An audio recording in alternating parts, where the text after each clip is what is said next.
Thank you again, ladies and gentlemen, for listening.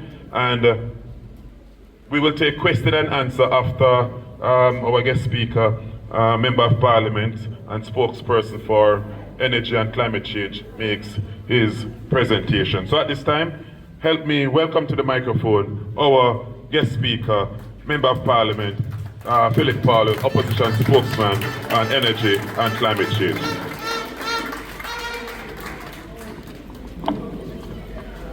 Thank you very much, Comrade Barneswell. I greet you. I greet also aspiring Comrade Wall, Dr. Wall from Southwest St. Catherine, our two councillor caretakers, councillors in the House, Pastor Lloyd, my relative we've just met, happy to meet you, and all the persons who are here. This is my third town hall meeting, and this is by far the largest of the three. So I want to thank you all for attending. I'm not able to see my friend Louis Williams from this distance. Yes, but I'm happy to be here. I have said to people that I am the leader of opposition business in the Parliament. And one of the reasons why I'm out here touring with candidates is because I want to be leader of government business in the Parliament. And you can help me by bringing in, of course, here, Comrade Barneswell and his neighbor from Southwest, Comrade Dr. Wall. I'm very happy to be here because I think as we get into this phase of the campaign, we're coming down to serious business. We've had a government in place for 9 or so years, and it's in this last year, and watch for the budget, because you're going to hear about the ideas of the government, how we're going to pivot for growth. Absolutely. But I think it is good for you to come and sit with us. And it is good. I love the campaign, and I love, even though sometimes the ride is a bit rough these days on the motorcade. But for me, what is more important is for us to share our ideas with you, to get you to probe what we are planning to do, and even at these forums, to hear from you too, because you have ideas. And I have been challenging my friend Darrell to a debate. So Darrell, you come here, man, you sit there, me sit here, make people throw questions at us, and then let them vote for the better one. But Darrell not doing that yet. Keeping my fingers crossed. But it is important. We have been told that prosperity is on the land. And I don't like to hear that, because everywhere I go, I see our people suffering. I see the hardship. And at all times, it has to do with how people feel about the economy, how people feel about their welfare, and things are tough. The cost of living in Jamaica is high, and people cannot survive. And that's why this talk about prosperity falls on deaf ear. One of the most important contributors to the high cost of living is the high price of energy. And today I'm going to spend a little time on electric energy, because it affects everything you can imagine. You, as householders, you plug in your fan, you turn on the electricity, and when the bill comes, too high, can't afford it. But those people who are involved in business, they have to put the thing in refrigeration. They have to use machines that they have to plug in. to manufacture things. And what we have seen in the last 9 years is an escalation in the price of electric energy. In 2016, after all that them say about we as a government, when I first became Minister of Energy, the price of electricity was 40 US cents per kilowatt hour. 40 cents US. In 2016, when we left office, it came down with all the work that we did to 23 cents. Today, if you take your bill and divide it by the rate of exchange, it's going to come between 40 and 50 cents per kilowatt hour. No wonder you're suffering so much, and nothing is being done about it. The plan that we have is entitled Power to the People. Power to the people. That deserves a round of applause still, isn't it? That power to the people. And what we want to do in this term, and you made reference earlier to telecommunications. When I became minister in 1999, many of you don't born yet, I was told that you could not liberalize telecommunications. It had to operate efficiently for it to be efficient as a monopoly. That's what Cape and Wireless was telling me. And we changed that, and we saw the benefits flowing to the people. We are going to revolutionize electricity in Jamaica and to give more power to you, the people. And we have a plan. We have a plan. And what is that plan?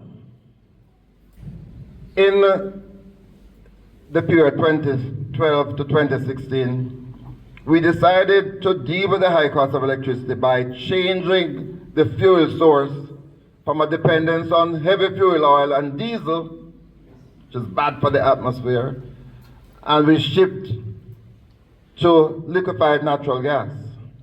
And the price did come down a bit, but I'm not happy because, as I mentioned, the price is now over 40 cents per kilowatt hour. And we really have not seen the full benefits of LNG.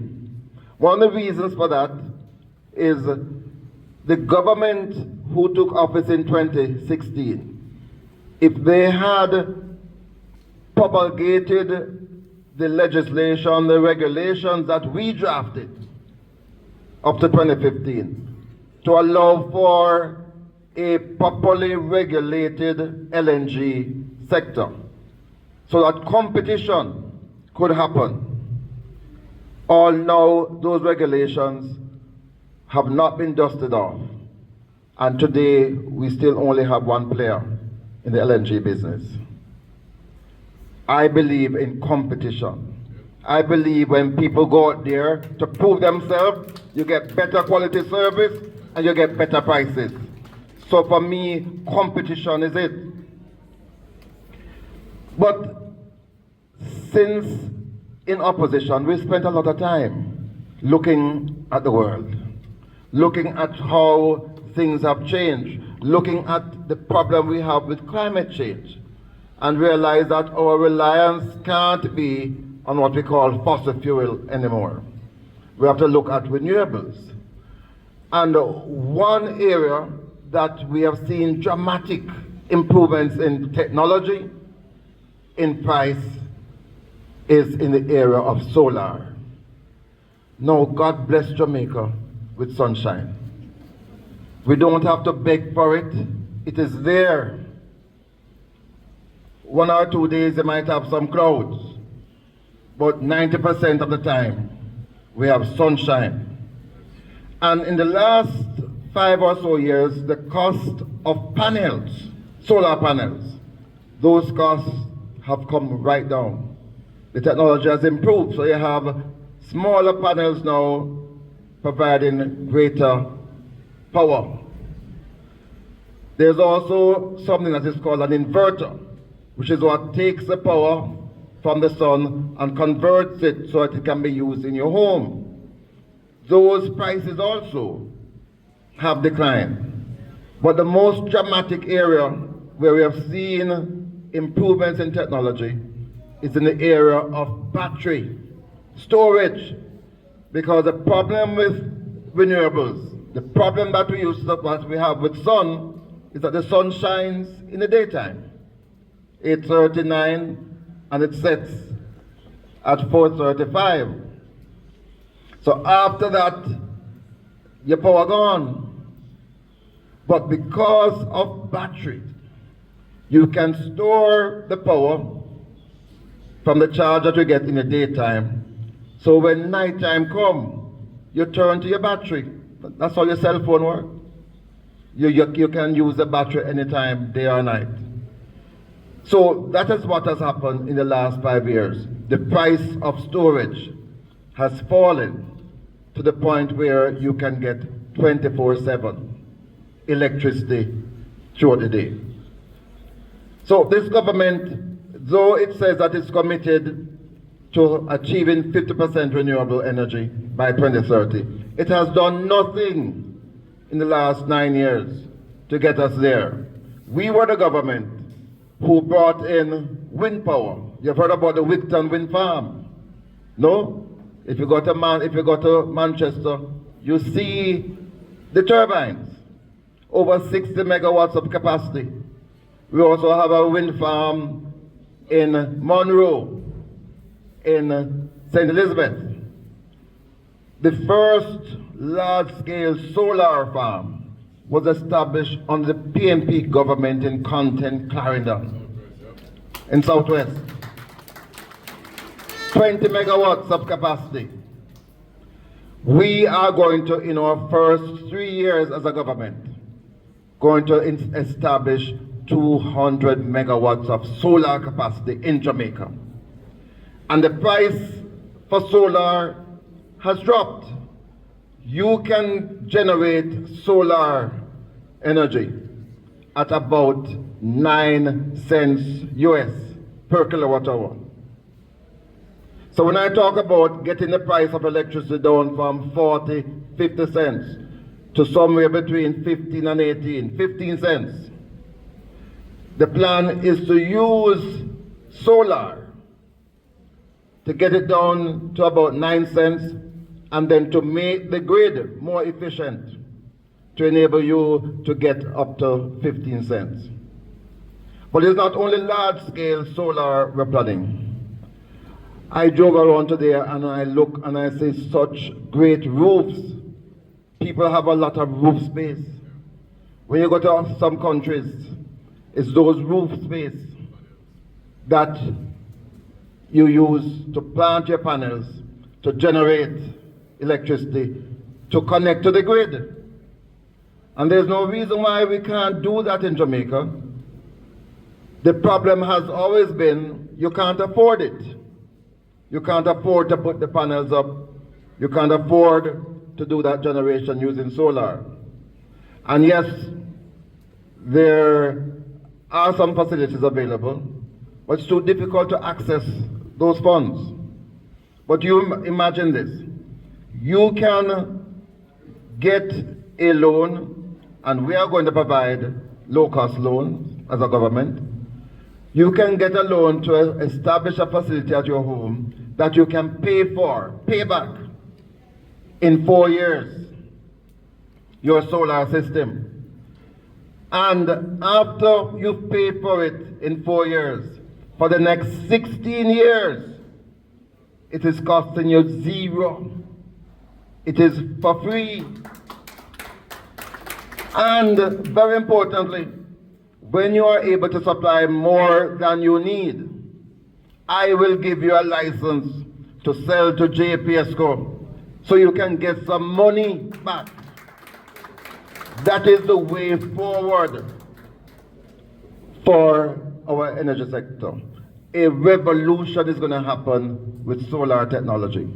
People are talking about nuclear, and we did explore nuclear some years ago, but Jamaicans are afraid to talk about nuclear. And the truth is, the technology has not yet proven itself nor am I seeing those prices coming down as rapidly as we're seeing with solar. Solar is a low-hanging fruit. Let us grasp that and run with that now. There is a reason why your bills are also high enough. Those of you who pay bills, and I encourage all of you to pay your JPSCO bills, but those of you who pay every month, you are paying for people as well who don't pay. There are 600,000 households that get electricity from JPSCO. There are 200,000 who don't pay.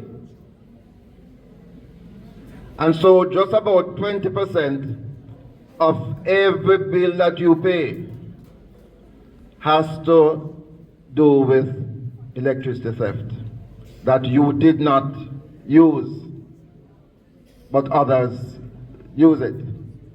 I have put a plan to the government from 2021 to deal with that, and they haven't even blinked at me. And again, the solution is solar. The solution is solar. We are collecting money, hedge fund money, billions of dollars every year. The aim when we established a hedge fund was to get a fund to utilize, to do renewables, to do things to bring down the cost of energy. So for me, the hedge fund is properly located to assist with solving the theft problem. And people don't like to talk about giving people things free. But I see nothing wrong in the government stepping in to provide a solar solution for persons who can't afford to pay for the electricity. That is the plan. That is giving power to the people. And we are thinking now of establishing microgrids in communities, so you don't have to have connection to the JPSCO grid. We're going to have smaller grids established in communities, urban communities, to enable people to get electricity through this effort I've just mentioned. So those are plans, and those are real plans that will enable us to bring the price of electricity down, give you greater power, and to see Jamaica finally prospering, because we have been able to bring the price of electricity down, not only for residential usage, but across businesses.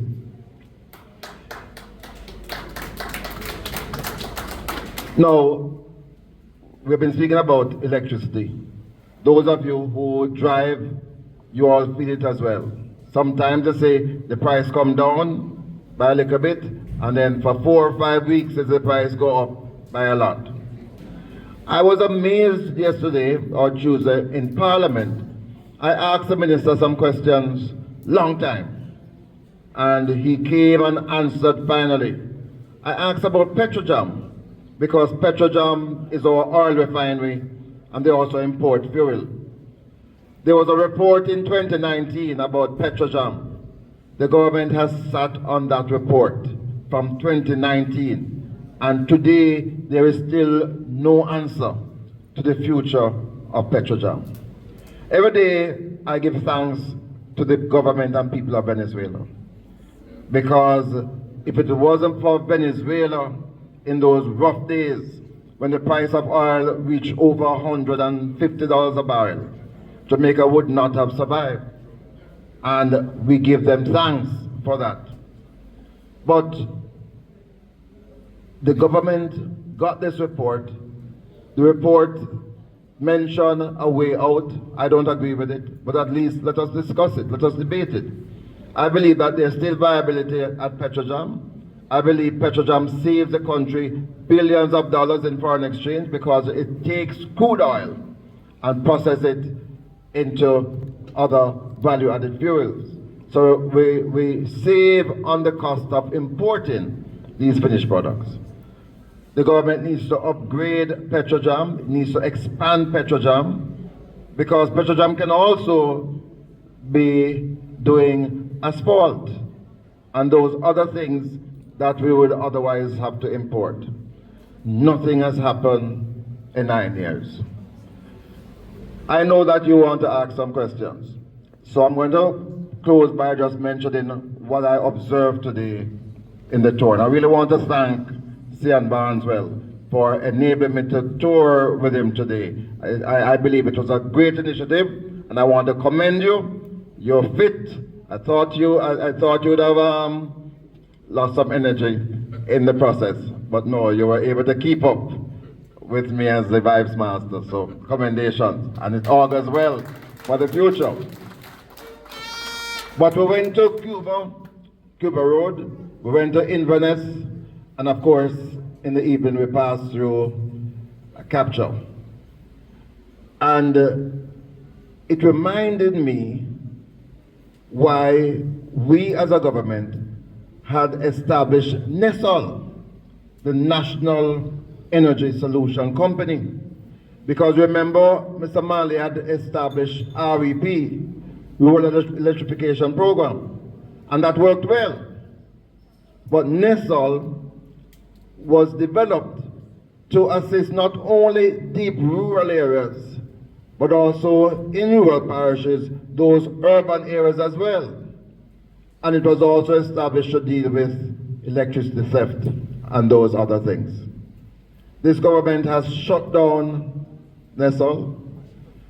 It has disbanded the RAP program. Not one new extension has been granted in these places in 9 years.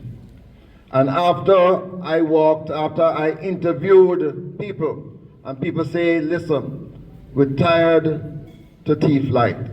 We want our meter, we'll pay for it. After seeing all of that today, I'm pledging to reopen NESOL, to restart the REP project, to get Jamaica 100% electrified. And so impressed I was, MP Barneswell, that the day they elect you Member of Parliament, and the day when Kurt is also elected Member of Parliament, which means that the PNP is back in power, that day we're going to come back down here and we're going to do what we say we're going to do. I want to thank you very much for being here. I'm not a long speaker because I find that the interaction is so much more important. So any one of you who want to ask any question about energy or anything, I'm here to take those questions. Thank you very much. Good to be here. Love you all.